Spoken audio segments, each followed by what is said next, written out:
Button রাসেলকে প্রশ্ন করা হলো, বাটন রাসেল, পৃথিবীর কোনো শান্তি নাই, সব জায়গায় অশান্তি, অরাজক অস্থিরতা, এই অশান্তি অরাজক অস্থিরতা থেকে মানুষকে শান্তির পথে ফিরে আনার কোনো ব্যবস্থা কি নাই? বাটন রাসেল বিলেতের হাউস অফ কমন্সের সামনে আঙ্গুল উঁচু করে জবাব দিল, হ্যাঁ, শান্তির রাস্তা একটা আছে।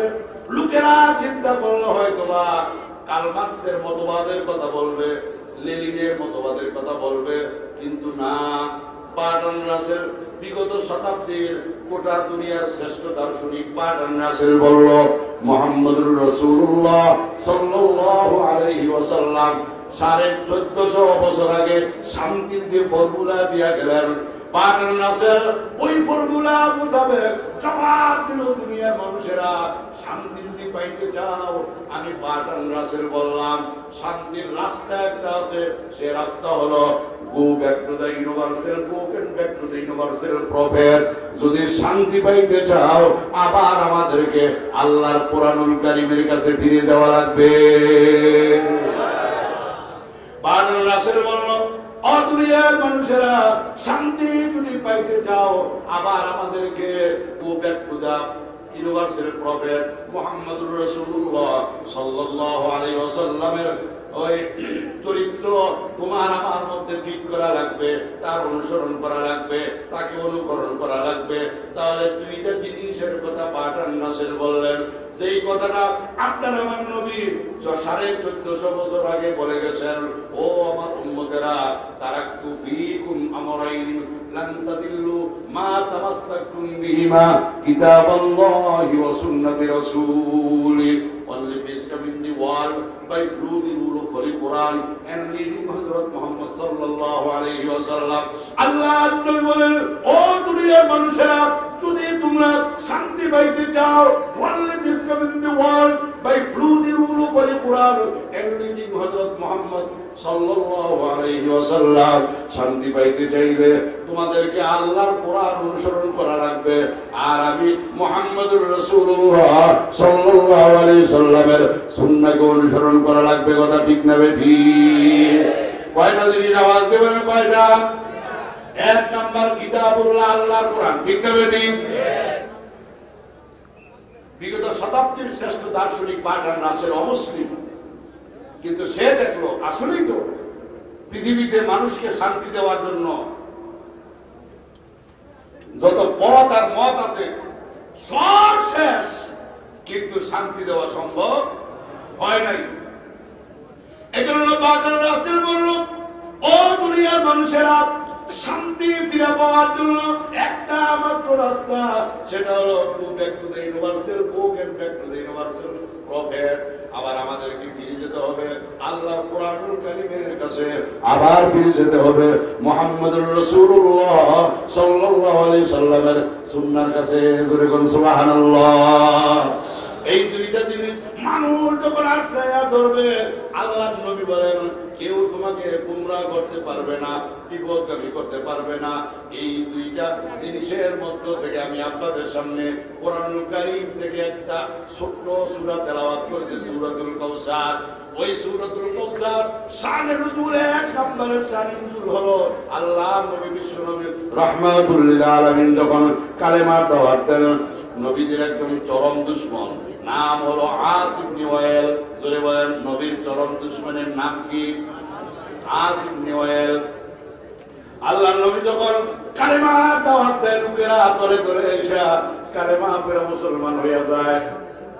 আল্লাহর নবী যখন কোরআনুল কারীম তেলাওয়াত করে, কোরআন শুইনা লোকেরা সাথে সাথে কালেমা পড়ে মুসলমান হয়ে যায়। ঠিক না বেঠি? হাফিজুর রহমান সিদ্দিকী সুন্দর কণ্ঠে যখন বয়ান করে, কোরআনুল কারীমের কথা বলে, হাদিসের কথা বলে, দাড়ির কথা বলে, টুপির কথা বলে, সুন্নাহর কথা বলে, আলহামদুলিল্লাহ হাজারো বেনামাজি যুবক নামাজি হয় কি হয় না? আওয়াজ দেবেন, মুসলমান নামাজি হয় কি হয় না? আমার শায়খ মুর্শিদ কুতুবুল আলম ফজলুল করিম রহমাতুল্লাহি আলাইহি ভাঙ্গা ভাঙ্গা ভাষায় কথা বলতেন, কথার মধ্যে কোনো সুর নাই, কণ্ঠ নাই, কিচ্ছু নাই। কিন্তু যখন কথা বলতেন 1 ঘন্টা, আধা ঘন্টা, 30 মিনিট, 40 মিনিট, বহু বেনামাজি আল্লাহর বান্দা নামাজ পড়ার জন্য পাগল, সুদখোর, জিনাখোর, সুদ ছেড়ে দিয়া, জিনা ছেড়ে দিয়া আল্লাহওয়ালা হওয়ার জন্য পাগল হয়ে যাইতে। কথা ঠিক না ঠিক? আল্লাহ নবী যখন কালেমা দাওয়াত দেন, নবীজি যখন বিশ্ব নবীর কণ্ঠে কোরআন শরীফ তেলাওয়াত করেন, আল্লাহর নবীর কণ্ঠে কোরআন কারীম শুইনা লোকেরা দলে দলে আইসা কালেমা পড়ে মুসলমান হইয়া যাইতেছে। এই অবস্থা দেখা উতবা, শাইবা, মুগীরা, নজর ইবনে হারিস, আবু জাহেল এরা ঘোষণা দিল এই কোরআনুল কারীম কেউ শুনবে না। নাউজুবিল্লাহ বলেন। আবু জাহেল, উতবা, শাইবা ঘোষণা দিয়েছে কোরআন কেউ শুনবে না। কোরআনুল কারীমের মধ্যে একটি আয়াত আল্লাহ নাযিল করেছেন। আল্লাহ বলেন, وقال الذين كفروا لا تسمعوا لهذا القرآن والغوا فيه لعلكم تغلبون। এই আয়াতটা নজর ইবনে হারিসকে লক্ষ্য করে আল্লাহ নাযিল করেছেন। এরা ঘোষণা দিলে কোরআন কেউ শুনবে না, আমরা হট্ট গন্ডগোল করব, আমরা শীষ দিব, আমরা বাজনা বাজাবো, আমরা আওয়াজ করব, যাতে করে কোরআনের আওয়াজ মানুষের কানে না যায়। বলেন না নাউজুবিল্লাহ। এরা সিদ্ধান্ত নিল কোরআন কেউ শুনবে না। আমি জানতে চাই এই এলাকার মানুষ, এখনো দুনিয়াতে এমন মানুষ আছে না নাই যে কোরআনের আওয়াজ শুনতে চায় না? আস্তে কেন জোরে বলেন, আছে না নাই? নিজে তো শুনি না, অন্যরা শুনুক এটাও চায় না। অথচ আবু জাহেল নিজে কোরআন মানে নাই, শোনার জন্য পাগল ছিল। ঠিক না ঠিক? আল্লাহর নবীর ঘরের পিছনে দেয়া সারা রাত দাঁড়ায় থাকতো, কোরআন শোনার জন্য উঠা দাঁড়ায় থাকতো, সাইবা দাঁড়ায় থাকতো, নজর ইবনে হারিস দাঁড়ায় থাকতো বিশ্ব নবীর কণ্ঠে কোরআন শোনার জন্য। কিন্তু একদল আবু জাহেল মার্কা মানুষ দুনিয়া আছে, আমি মনে করি এরা আবু জাহেলের চাইতে বড় আবু জাহেল। এরা নিজেরা তো কোরআন মানে না, কোরআন শুনতেও রাজি না, অন্যরা শুনবে এটাও শুনতে দিতে রাজি না। ঠিক না ঠিক? আসে না নাই? আসে না নাই? এক জায়গায় হুজুর গেছে ওয়াজ করার জন্য, যাওয়ার পরে বলে, হুজুর বৃষ্টি বাদলের একদিন আমার ফারামের জন্য একটু দোয়া করেন। ওই আল্লাহর বান্দা জিজ্ঞেস করে, ভাই বৃষ্টি বাদলে ফারামের কি সমস্যা? আপনি কি ফারামের মুরগি পুকুরের মধ্যে চাষ করেন নাকি? ওই খামারে জবাব দেয়, না হুজুর, ফারামের মুরগি আমি পুকুরে চাষ করি না। আল্লাহর বান্দা ওই আলেম বলে, তাহলে বৃষ্টি বাদলের সমস্যাটা কি? ওই খামারে জবাব দেয়, হুজুর বড় সমস্যা, যদি ঠাড়া একটা ঠিক মতো পরে আওয়াজের জোরে 10-20টা মুরগি এমনি বইয়া শেষ। কথা মান ঠিক না ঠিক? তাহলে আমার দেশের ফার্মের মুরগি আসমানে টানার আওয়াজ যেমন সহ্য করতে পারে না, ঠিক তেমনি ভাবে আমাদের বাংলাদেশও কিছু কুস্কুর অফিসার আছে, মানুষ কিছু জানোয়ার আছে, এরা সব সহ্য করে, কোরআনের আওয়াজ সহ্য করতে পারে না। আছে না নাই? এজন্য বলে এখন পরীক্ষা মাফি যদি হয় ছেলে মেয়েদের লেখাপড়ার সমস্যা হবে। আছে না নাই? এখন এটা করোনা বাইরে যাবে। আলোচনা শুরুতে বলছিলাম, হিন্দুরা যে পূজা পালন করলো দীর্ঘ কয়েকদিন লাগাতার, হাজার হাজার মানুষ সেই জায়গায় সমাগম হইল। ওই করোনার অজুহাত দিয়া বাংলাদেশে একটা পূজা মণ্ডপ কিন্তু বন্ধ করা হয় না। বাস্তব না বাস্তব? সত্য না মিথ্যা? তাহলে আমি আপনাদের কাছে জানতে চাই, করোনা কি শুধু মাহফিলে, শুধু মসজিদে, শুধু ওয়াজে, শুধু স্কুলে, শুধু কলেজে না? আমি মনে করি করোনার অজুহাত দিয়া মানুষকে কোরআন থেকে দূরে রাখতে চায়। এই জন্য আমি বলবো, আজকে দর্শন বাড়ার কারণ, জিনা বাড়ার কারণ, উলঙ্গ পড়া, বেহায়া পড়া, আপনাদের নোয়াখালী বেগমগঞ্জের ইখলাসপুরে নারকীয় ওই ঘটনার 1 নাম্বার কারণ হলো মানুষকে কোরআনের মাহফিল থেকে দূরে রাখা। কথা ঠিক না ঠিক? কিন্তু 71 টিভি সাংবাদিকরা ওই সাংঘাতিক উল্লুকের মতো বাল্লুকের মতো দেখা যায় চেহারা স্বরূপ। কথা বল ঠিক না বেটি? এরা কয় কি জানেন? কয় জিনা আর বেবিচার বাড়ার কারণ হলো ওয়াজ মাহফিল। নাউজুবিল্লাহ বলেন। কয় দেশে জিনা বাড়ার দর্শন বাড়ার কারণ হলো ওয়াজ মাহফিল। কত বড় পাগল আর ছাগল দেখেন। অথচ চরমনার বিশ্ববুজুরের খলিফা ইসলামী আন্দোলন বাংলাদেশের মহাসচিব আমার সাহেব রহমাতুল্লাহ প্রিয় খলিফা ইউনুস আহমদ সাহেব বললেন, সাংবাদিকরা জিজ্ঞাসা করলেন, হযরত এত জিনা বেবিচার দর্শন বাড়ার কারণটা কি? হুজুর সাদামাটা জবাব দিলেন, যেটা কোরআনের ভাষ্যের সাথে মিলে যায়। উনি বললেন, জিনা বাড়ার কারণ, দর্শন বাড়ার কারণ হলো দীর্ঘ প্রায় 6 মাসের উপরে মানুষ কোরআনের ওয়াজ মাহফিল থেকে দূরে, ওয়াজ মাহফিল না হওয়ার কারণে মানুষ জিনার দিকে বেবিচারের দিকে বাড়তেছে। কথা ঠিক না বেঠি? আর 71 নামক ওই সাংঘাতিক, সাংঘাতিক না সাংঘাতিক চেহারা দেখলে উল্লুকের মতো লাগে। ঠিক না বেঠি? এদের কাম হলো ওয়াজের বিরুদ্ধে বলা, মাহফিলের বিরুদ্ধে বলা, মসজিদের বিরুদ্ধে বলা, মাদ্রাসার বিরুদ্ধে বলা। ঠিক কি বলে? এজন্য আমরা ডাক দিয়েছিলাম 71 বয়কট করো। ঠিক না বেঠি? এক সপ্তাহ প্রচারণায় 7 মিলিয়ন থেকে 1.5 মিলিয়নে আসছে। আপনারা যদি প্রচারণা অব্যাহত রাখেন, টেলিভিশনের পর্দা বন্ধ কইরা ফুটপাতে তরকারি বেচন ছাড়া আর কোনো ব্যবসা থাকবে না। কথা বলেন না কেন? ঠিক না বেঠি? গরু বাজারের লোকের অভাব নাই, এরা খালি কয় মসজিদ বলতে পারো। কথা বললে কেন? আপনাদের লক্ষ্মীপুরে এক মাহফিল হয়েছে, আনোয়ার হোসেন তাহের জাবিরি আল মাদানী আন্দরকিল্লার খতিব সাহেব ছিল করোনার প্রথম দিক দিয়ে, মনে আছে? ভুলে গেছেন না? এই 71 এই সাংঘাতিক গুলি যা করছে, ধর্মমন্ত্রী সহ ধর্ম সচিব সহ, কেন এটা করতে দেওয়া হলো? কেন করতে দেওয়া হলো? ধর্মমন্ত্রী আল্লাহ তাকে জান্নাত নসিব করুক, বলেন আমি। বড় ভালো মানুষ ছিলেন শেখ আব্দুল্লাহ সাহেব, উনি হাফেজ মাওলানা ছিলেন। আল্লাহ পাক তাকে করুণা দিয়ে নিয়ে গেছেন। আমরা দোয়া করে আল্লাহ পাক যেন তার মৃত্যুটা শাহাদাতের মৃত্যু নসিব করে। উনি বললেন যে অসুবিধা কি? না অসুবিধা ছিল, করুণা ছড়াই দেবো গা। এগুলি লোকের দলে না। এই যে পূজা অর্চনা হচ্ছে, এই যে সকালবেলা সন্ধ্যাবেলা বাজারে হাতে ঘাটে লাখ লাখ মানুষ একজনের উপর আরেকজন পড়তেছে, করুণা ওই জায়গায় ছড়ায় না। তাহলে পূজা করো, তোমাদের কাম হলো ধর্ম বিদ্বেষী প্রচারণা। ঠিক কি বলে? এরা ইসলামের দুশ্মন। কথা বলেন না কেন? নবীর দুশ্মন। ঠিক না ঠিক? মাদ্রাসার দুশ্মন। সুতরাং শাহজালালের জমিনে টেলিভিশনের পর্দায় বৈশা, সারা মাধ্যমের জমিনে টেলিভিশনের পর্দায় বৈশা, আল্লামা আহমদ শফি রহমাতুল্লাহর জমিনে টেলিভিশনের পর্দায় বৈশা, ফজলুল করিম রহমাতুল্লাহর এই জমিনে টেলিভিশনের পর্দায় বৈশা মসজিদ আর মাদ্রাসার বিরুদ্ধে ষড়যন্ত্র করতে দেওয়া হবে না, হবে না, হবে না। ঠিক কি না? আল্লাহ যেন এদেরকে হেদায়েত দান করে। অনেকদিন কলমদার কাফে দুশ্মন আসে, আসলে কলমটা দুশ্মনের হাতে। আসতে কেন জোরে বলেন? কলম কার হাতে? দুশ্মনের হাতে। বিবিসি ইসলামের দুশ্মন, সিএনএন ইসলামের দুশ্মন, রয়টার্স ইসলামের দুশ্মন। এভাবে বাংলাদেশের যত পত্রিকা আছে 1-2টা ছাড়া, বাংলাদেশের যত চ্যানেল আছে 1-2টা ছাড়া সবগুলি পত্রিকা যা আছে সবগুলি পুরের কাগজ, আজকের কাগজ, জনকণ্ঠ, জগন্নকণ্ঠ সবগুলি ইসলাম আর মানবতার 1 নম্বরের দুশ্মন। ঠিক কি বলে?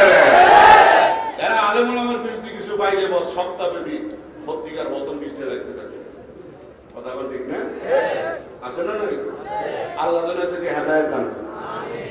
আরো জোরে বলেন আমিন।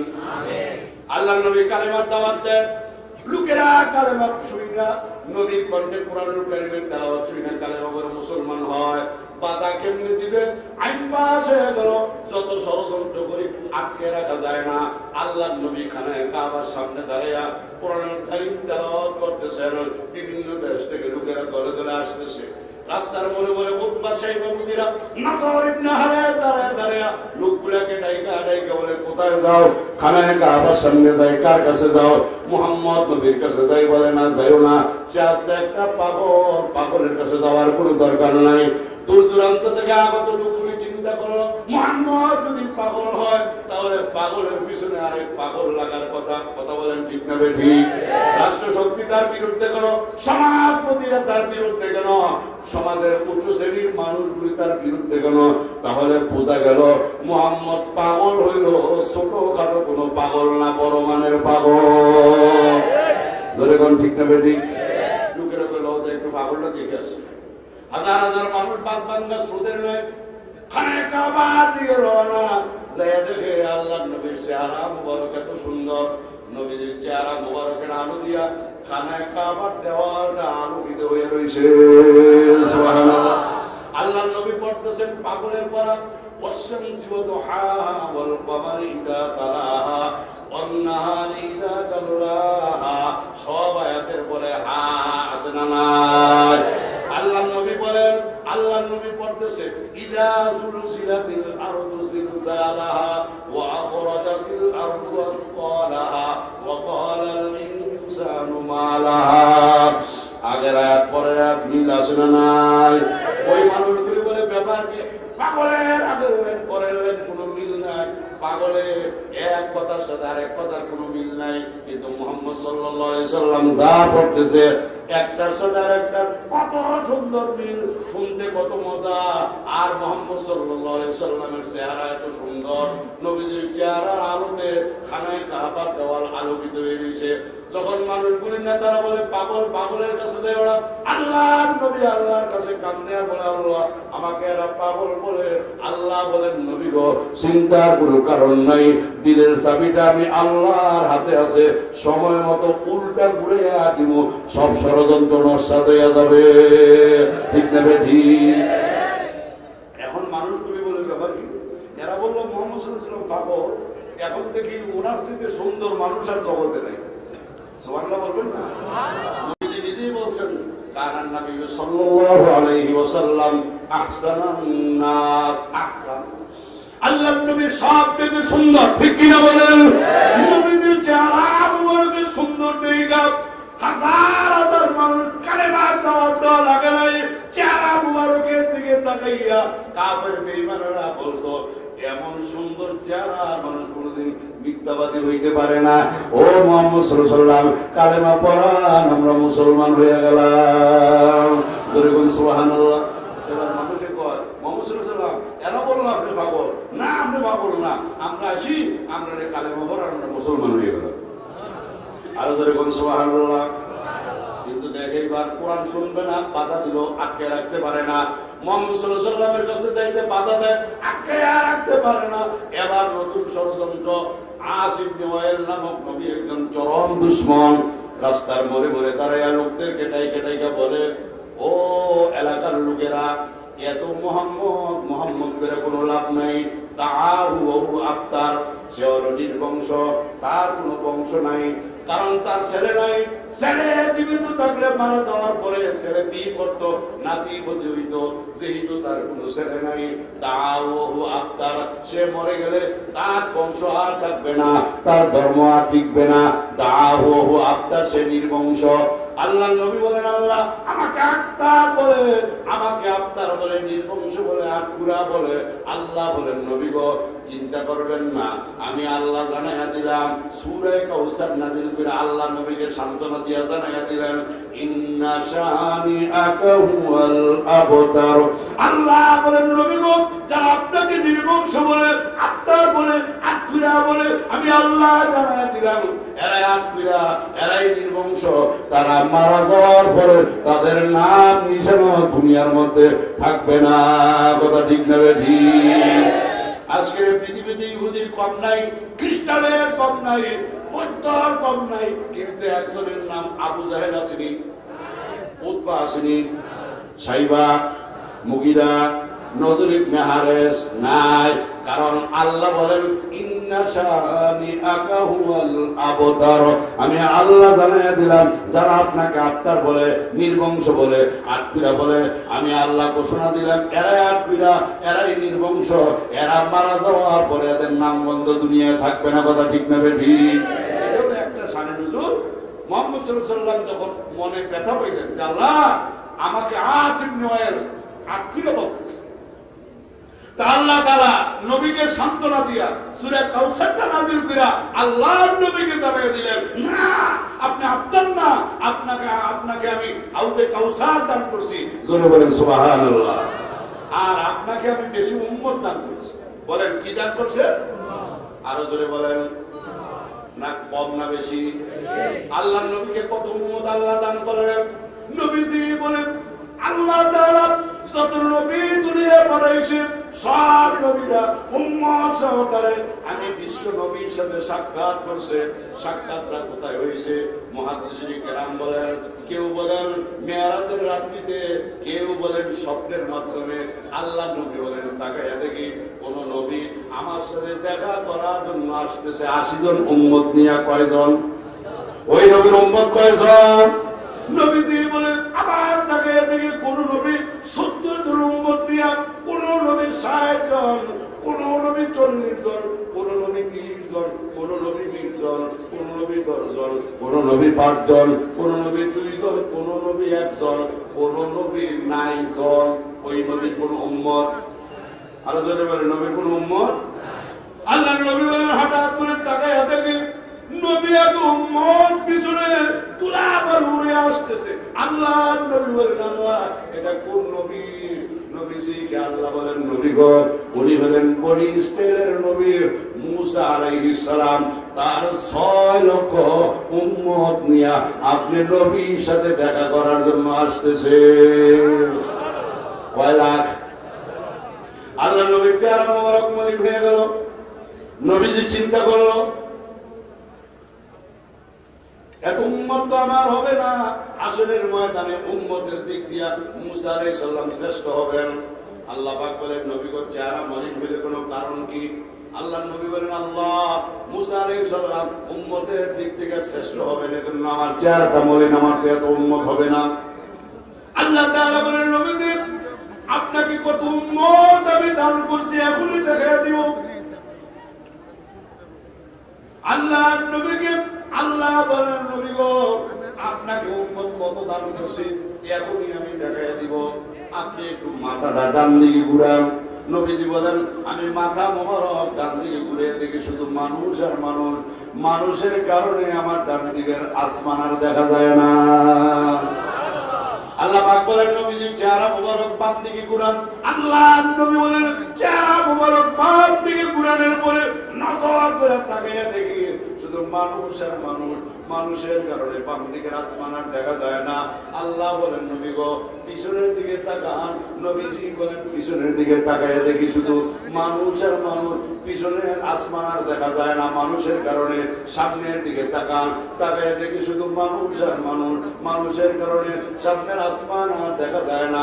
আল্লাহ বলেন নবী গো উপরের দিকে তাকান। আল্লাহ নবী বলেন উপরের দিকে তাকায় দেখি মানুষ আর মানুষ। মানুষের কারণে উপরে আসমানটাও আর দেখা যায় না। আল্লাহ বলেন নবী গো নিচের দিকে তাকান। বিশ্ব নবী বলেন নিচের দিকে তাকায়া দেখি শুধু মানুষ আর মানুষ। মানুষের কারণে নিচের আসমান আর দেখা যায় না। জোরে বলুন সুবহানাল্লাহ। আল্লাহ তখন ডাক দিয়ে বলেন নবীজি মুসা আলাইহিস সালামের 6 লক্ষ উম্মত দিকে চারা মডেল করলেন। ওগো নবীজি ডাইরে বামে সামনে পিছনে উপরে নিচে যত মানুষ দেখলেন 6 লক্ষ না 6 কোটি না অসংখ্য অগণিত যত মানুষ আপনি দেখলেন ওগো নবীজি সবগুলি মানুষ আপনি নবীর উম্মত। কথা বলেন ঠিক না ঠিক? এখনো উম্মত দুনিয়াতে আছে না নাই? বর্তমান পৃথিবীতে 1450 বছরে যত উম্মত মারা গেছে তাদেরকে বাদ দিয়া বর্তমানে আছে প্রায় 200 কোটির মতো উম্মত। কথা ঠিক না ঠিক? 200 কোটি তো কালেমা পড়েন না, পড়ে 200 কোটি। আর উম্মত দুই প্রকার, উম্মতে দাওয়াত, উম্মতে ইজাবাত। দুনিয়াতে যত মানুষ আছে সবগুলো মানুষ আল্লাহর কসম নবীর উম্মত। ঠিক কি না বলে? সবগুলো মানুষ নবীর উম্মত। আল্লাহ নবী কে বললেন নবী গো আসিফ নওয়াল যদিও আপনাকে আত্মীয় বলে, আসিফ নওয়াল যদিও আপনাকে নির্বংশ বলে, আমি আপনার ছেলেদেরকে শিশু অবস্থায় নিয়ে গেলাম। 3 ছেলে ছিল নবীজির। কয় ছেলে? কাসেম তাহের ইব্রাহিম। জোরে বলেন কয় ছেলে? কেউ কেউ বলে 4 ছেলে, আসলে না। কাসেম তাহের ইব্রাহিম। ওই তাহেরের আরেকটা নাম ছিল তৈয়ব। তাহেরের আরেকটা নাম তৈয়ব। একজনের 2 নাম, মনে হয়েছিল 4 ছেলে। আসলে কয় ছেলে ছিল? 3 ছেলে। আল্লাহ তাআলা নবীর ছেলেগুলিকে ছোট অবস্থায় নিয়ে গেলেন। আল্লাহর নবী মর্মত হলেন। আল্লাহ বলেন, নবী গো, সন্তানদেরকে নিয়ে গেলাম, উম্মত দান করলাম। এই উম্মত যেখানে থাকবে আপনার ইজ্জত তারা রক্ষা করবে। কথা ঠিক না বেটি? ফ্রান্সে আমার নবীর চরিত্র নিয়ে কথা বলা হলো। মেট্রো নামের নবীর চিত্র করলো। গোটা দুনিয়ার আপনাদের এলাকা, আপনাদের মহল্লা, আপনাদের নোয়াখালীর এমন কোন মসজিদ নাই যে মসজিদের মুসল্লিরা আমার নবীর ইজ্জত রক্ষা করার জন্য ম্যাক্রনের বিরুদ্ধে জুতা মিছিল করে না। কথা বলেন ঠিক না? এজন্য এই মাহফিল থেকে জানা যায় ব্রিটিশ সরকারের আমলে একজন আল্লাহর নবীর দুশমন নবীজিকে গালি দিছিল, নবীর বিবিদেরকে গালি দিছিল। কসম খোদার, নবীর একজন আশিক তাকে দুনিয়া থেকে বিদায় করে জাহান্নামের টিকিট দিয়ে দিছে। ভারতবর্ষে একজন বেঈমান কাফের আল্লাহ নবীর চরিত্র নিয়ে কথা বইলা রঙ্গিলা রাসূল বই লিখছিল, মনে আছে না আপনাদের? ওই রঙ্গিলা রাসূলের লেখককে আব্দুল করিম নামক একজন মুসলমান রাজনীতি বড় আলেম না, মুফতি না, মুহাদ্দিস না, নিজে হাতে তরবারি নিয়ে বলে আমার নবীর চরিত্র নিয়ে যে কথা বলছে তাকে আর দুনিয়ায় থাকতে দেওয়া হবে না। একটা আঘাত করে কল্লাটা আলাদা কইরা জাহান্নামের টিকিট ধরাইয়া দিছে। কথা ঠিক না বেঠি? এখন এমন উম্মত দুনিয়াতে আছে না নাই? আরো জনে বলেন আছে না নাই? এই ওয়াজ মাহফিলের মাধ্যমে, তালিম তরবিয়তের মাধ্যমে, দ্বীনি নসিহতের মাধ্যমে, দাওয়াত ও তাবলীগের মাধ্যমে, সাপ্তাহিক হালকা জিকির ও তালিমের মাধ্যমে, মাসিক ইজতেমা সম্প্রদায়ের মাধ্যমে, চরমনার মাহফিলের মাধ্যমে, উজানির মাহফিলের মাধ্যমে, সারসিনার মাহফিলের মাধ্যমে, নানুপুরের মাহফিলের মাধ্যমে মানুষকে নবীর খাঁটি উম্মত বানানো হয়। কথা ঠিক না বেঠি? উম্মত কাকে বলে? নবীর মতেই যার মত, সে হলো নবী। আরো জোরে বলেন, নবীর মতে যার মত সে কি?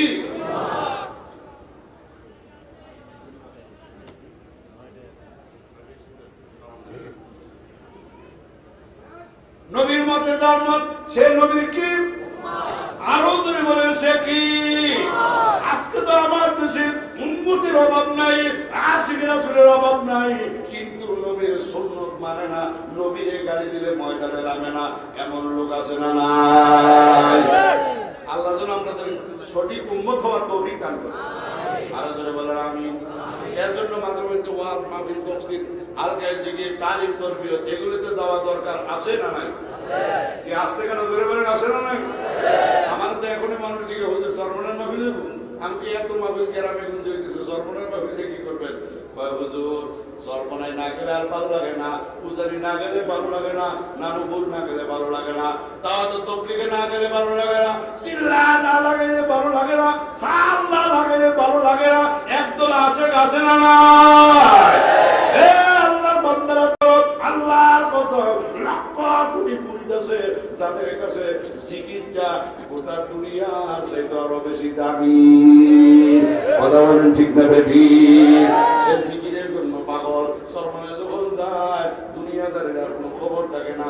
এই বছর ইনশাআল্লাহ অনুমতি হয়ে গেছে, মাহফিল হবে 27, 28, 29 নভেম্বর। জোরে বলেন 27, 28, 29 নভেম্বর সরমানের অগ্রণের মাহফিল হবে। আপনাদের দাওয়াত দেওয়ার চেষ্টা করবেন ইনশাআল্লাহ। গেলে লাভ না ক্ষতি? এই মুসলমান আওয়াজ দিয়ে বলেন লাভ না ক্ষতি?